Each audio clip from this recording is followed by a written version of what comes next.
Halo semuanya, sekarang kita akan membahas mengenai routing. Nah, sebelumnya apa itu routing? Routing itu ibaratnya adalah sebuah bagian yang mengatur endpoint apa saja yang ada di aplikasi web kita. Misalkan slash login itu ngapain, terus slash register itu ngapain gitu. Nah, itu adalah routing. Nah, ini adalah bentuk paling dasar dari routing. Jadi untuk penulisannya itu route titik dua titik dua HTTP method yang digunakan. Jadi HTTP method itu ada 5. Ada get. Get itu digunakan biasanya untuk meretrieve data atau mengambil data. Kemudian ada post yang biasanya digunakan untuk mensubmit data. Kemudian ada put dan patch yang digunakan ketika kita mengupdate, di mana put itu kita update keseluruhan datanya, sedangkan kalau patch itu kita update sebagian datanya saja.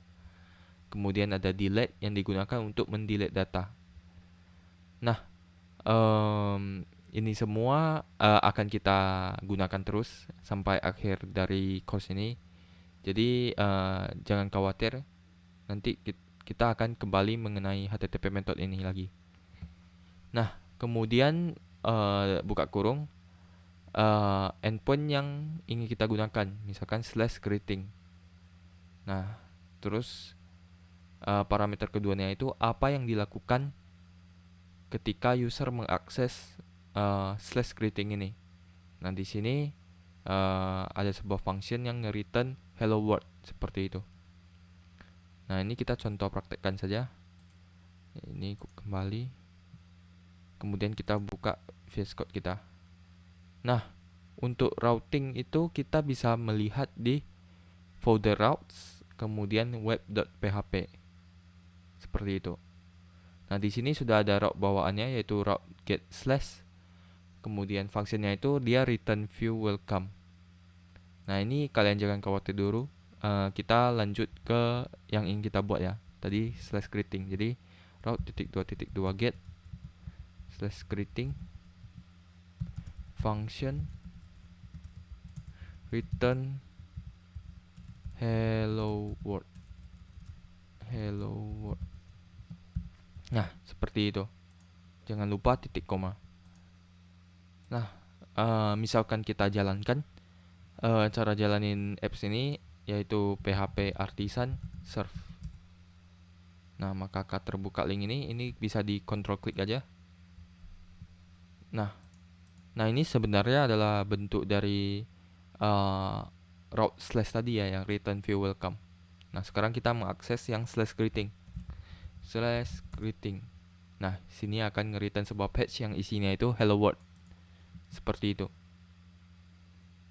Nah, selain misalkan nge-return sesuatu yang pasti. Nah, ini ku ke route parameter dulu. Jadi route parameter ini kalian bisa mempassing sesuatu di route, kemudian akan digunakan pada function nantinya. Jadi misalkan kita passing variable name, kemudian nanti kita bisa nge-return hello name-nya gitu. Nah, ini kita contoh praktekkan saja ya. Nah, jadi misalkan ku buat route baru, route get slash greeting, kemudian kurung kurawal, sini name, kemudian function 5 parameternya itu name, kemudian return hello spasi, kemudian kita gabungkan dengan string name ini, name, kemudian jangan lupa titik koma, dan di save. Nah, sekarang kita coba ke slash greeting slash Marianto. Nah, maka dia akan muncul hello Marianto. Nah, ini kita ganti, misalkan namanya itu Ahmad. Nah, di sini akan muncul hello Ahmad gitu. Jadi sesuai dengan apa yang kita kirim